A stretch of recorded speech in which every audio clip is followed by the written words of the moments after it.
Hello, good morning. Good morning once again. We've had a few recording sessions in the afternoon, and you and I are both. I took this before we get into it. I took this quiz yesterday in the New York Times, and it was like, "What kind of morning bird are you?" Oh, They have these oh, like Cosmo quizzes now in the New York Times. why not? I I'm a love that. robin.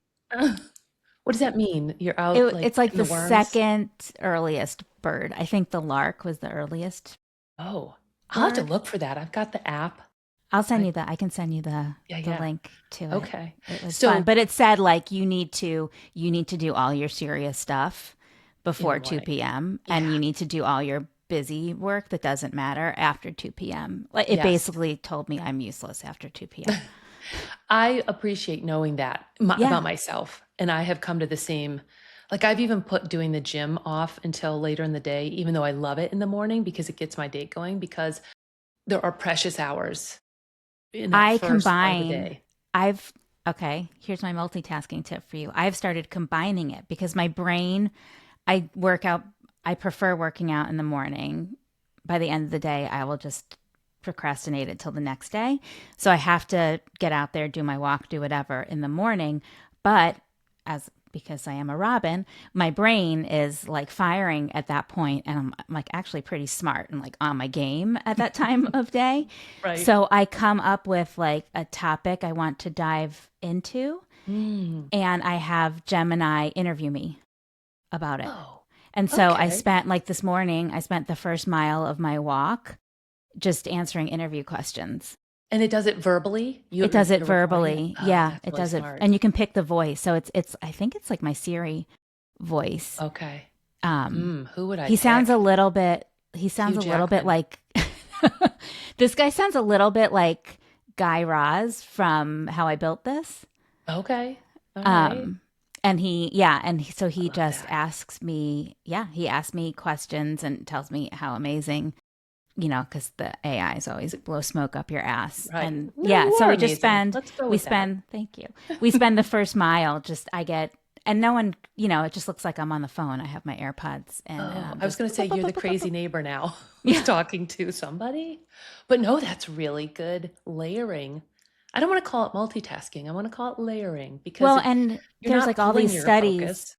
No, but there's all these studies that your brain, like you're more honest and open and creative when your body is moving. Like Hmm. I knew this woman who had it was like an after school crafting daycare program that my kids went to when they were little.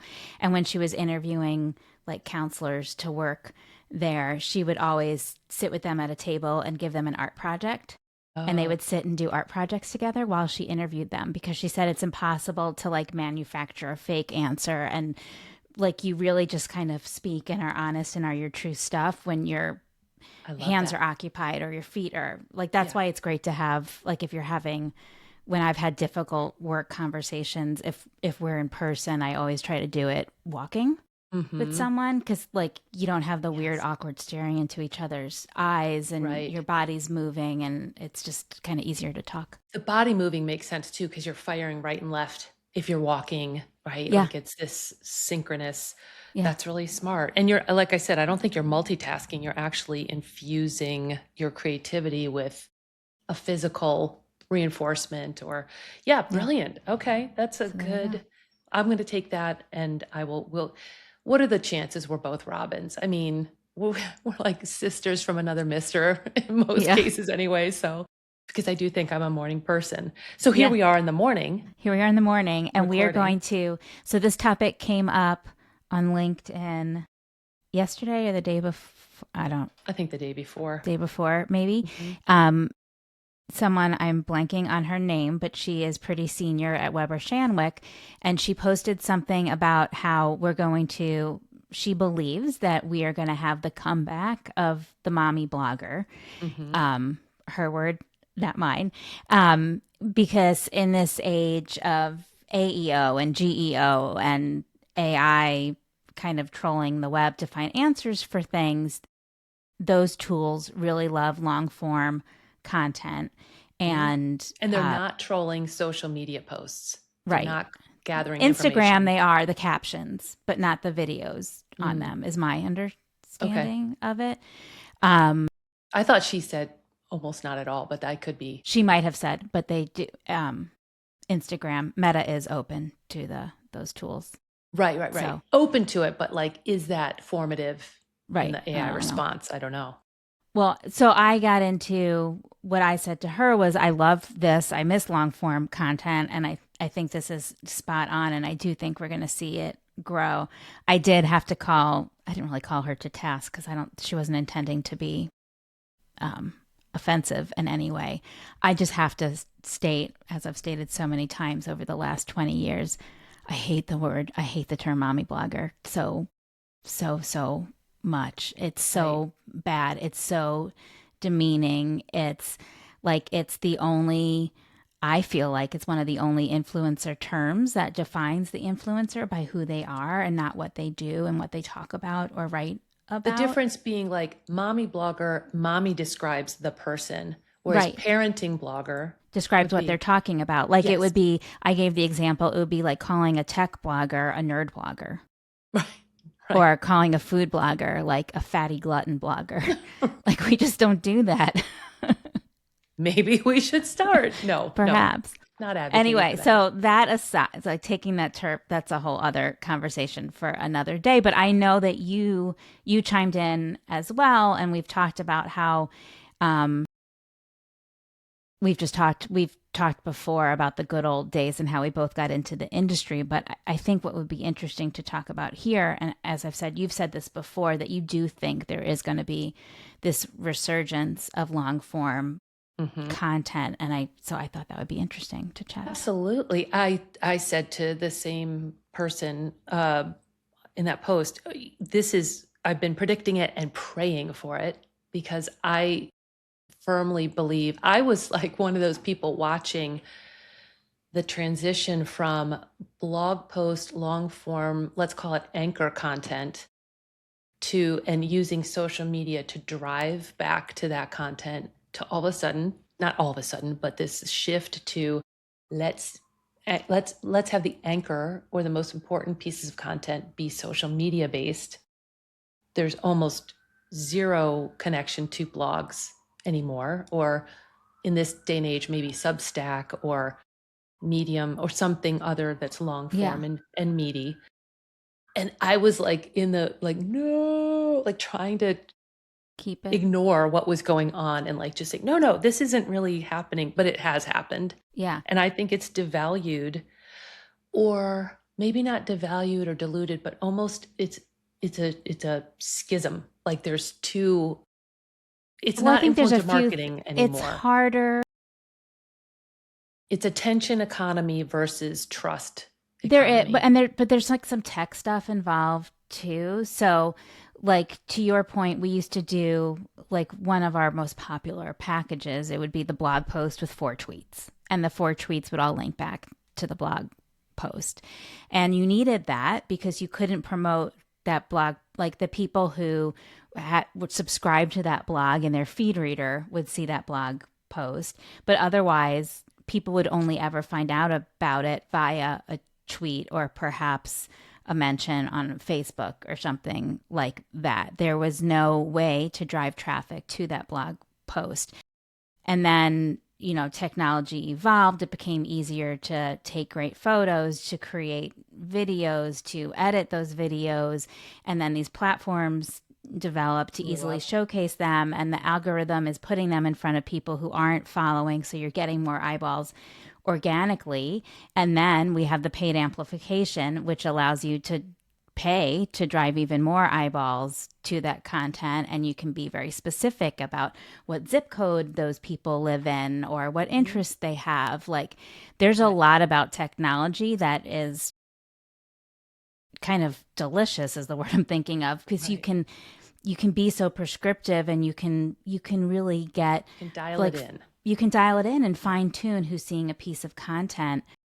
And so I think that's part of why those have emerged. And one of the things that is interesting to me is that, like, okay, so in the old days, like the anchor content was the blog posts, and then you'd have the social media posts driving to that.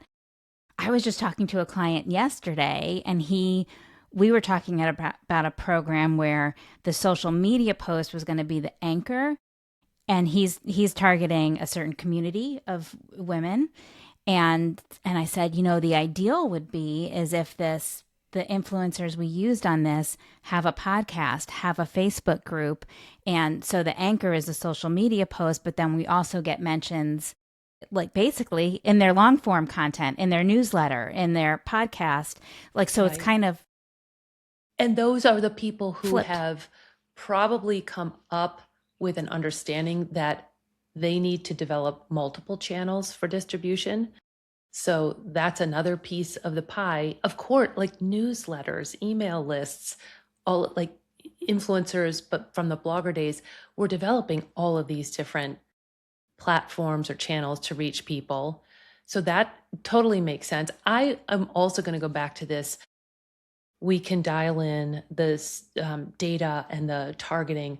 I think that has actually been hallucinatory to some degree. I think the more you target and target and target, the more you're finding you're targeting people that you're excluding people actually that you think are noise, who are probably, like in technical terms, light buyers, infrequent buyers, and that's where a brand's opportunity to expand are. It's not with loyal I buyers. think It's not you'd with still, I don't know. I think you still have the serendipity of being able to reach those folks through the organic reach of it. But I do think there's a security.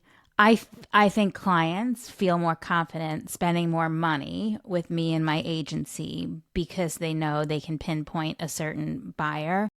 And I also agree with you that it's nice to have that organic reach and the serendipity and the ability to reach people who don't necessarily fit that what I think has been group. lost though in translation is, yes, I agree with your evolution that you described. At some point, the shiny object became, oh, this is about attention. This is about scroll stopping. This is about a hook. This is about new audiences, which is exciting and delicious.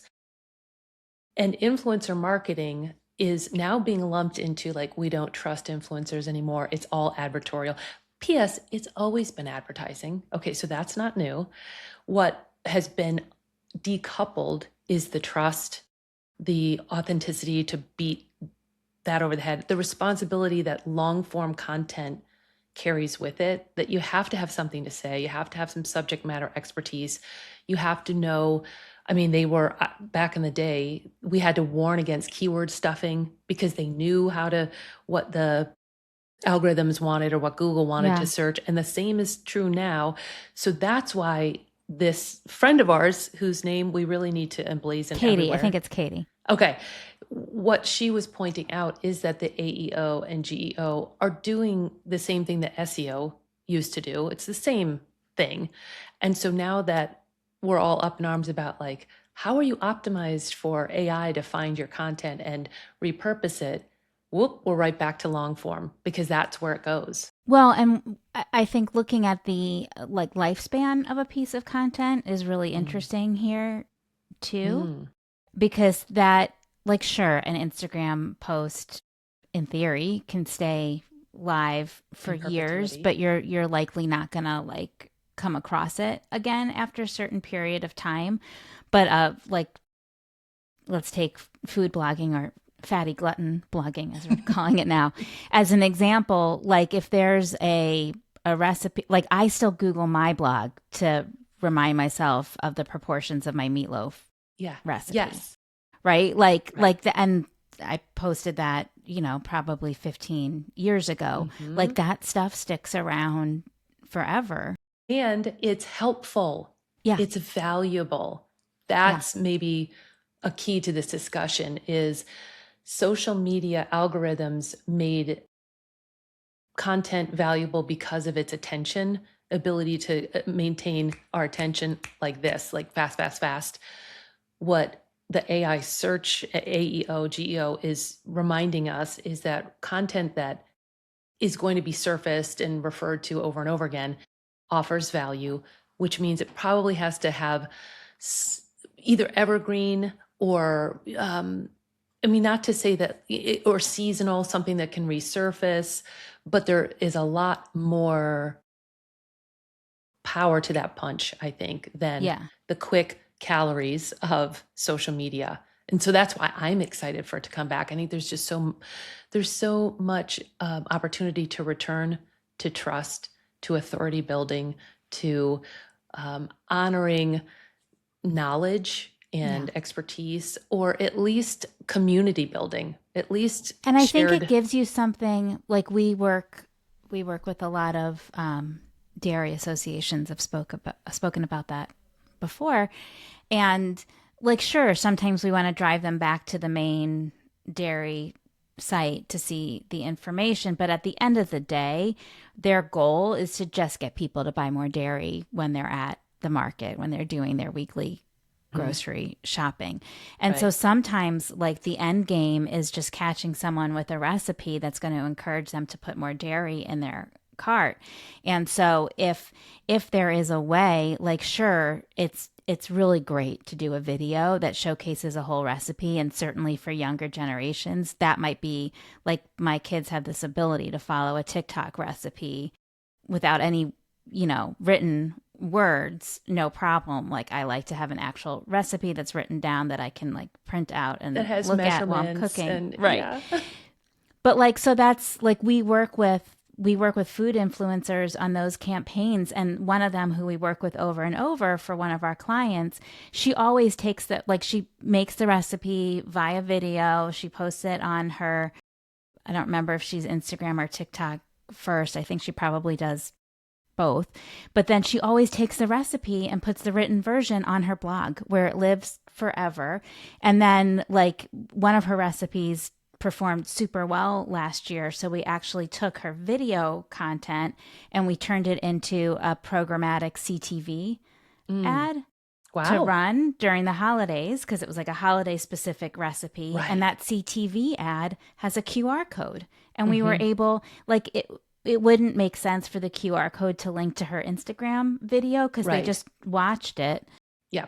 Yeah. So, like, we were like, And that this would is be super amazing. frustrating, It would actually. be like a Yeah. loop. Yeah. So, the QR code links to the recipe on her blog. And then someone, old person like me prints it out, and then lo and behold, they're throwing more dairy in their cart when they go to the grocery store. So I think there's a utility in it as well. The fact that it like has it's anchored and it has longevity, and it's a like it's living there. It's not at the mercy of a platform and an algorithm, and Ephemeral, like yeah, just it disappears. And there are lots of different learning styles out there. There are visual, auditory, sure, you want to somebody get all of them. who, or the pace of it, I try to share time with my daughter to show me TikToks that she's collected for me.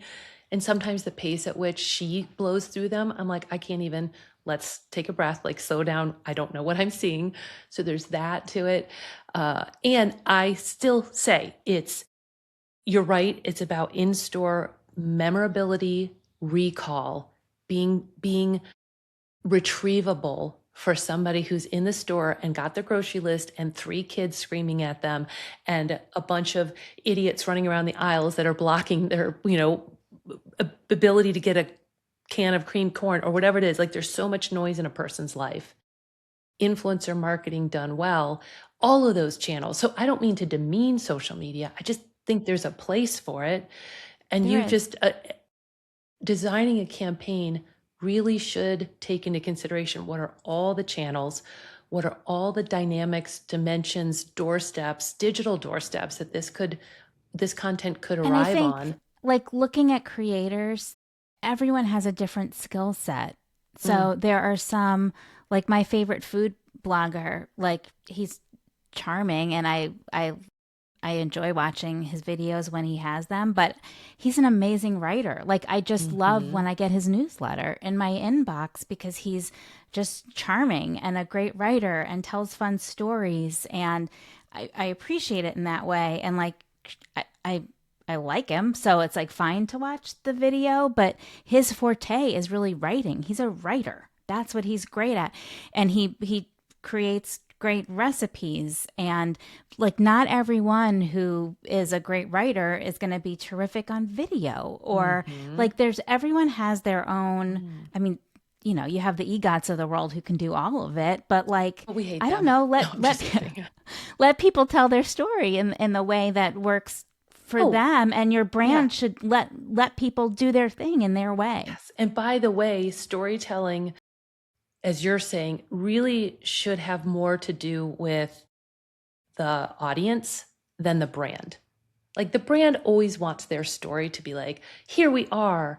And as another one of our friends, Andrea, pointed out recently, your product or brand or uh, uh, quality might not be at the place it needs to be for all the other stuff to work, right? All of these things are related. Um, I forgot where I was going with that, but I just love this idea of multiple channels.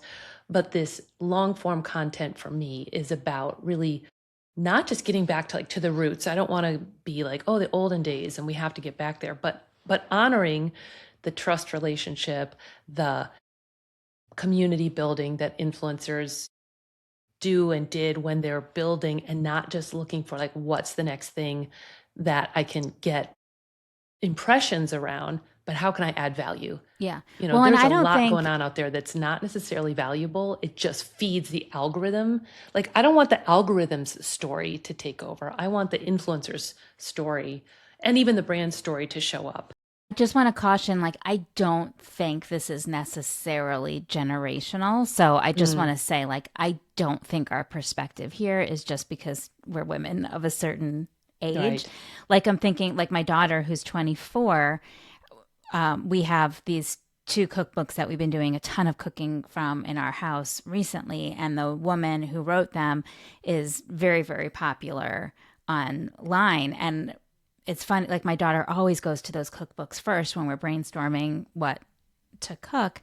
And it was so interesting. A couple of weeks ago, she was like, man, I love these cookbooks and I cannot watch her videos. I find her so like coarse, and she didn't Off use the word putting. coarse, but like, Yeah. I just like hate the way she talks, and I do not like them at all. And I just Yep. love her recipes. Hmm. Like, I, people like different things. Like, you have to your Right. point, like, give everyone their own entry point into something. Yeah. Yeah. All right. So, what's the final word then as we wrap up here on long form? It's coming back. I The think it is importance is coming coming back. back. I think it's going to be interesting to figure out how to.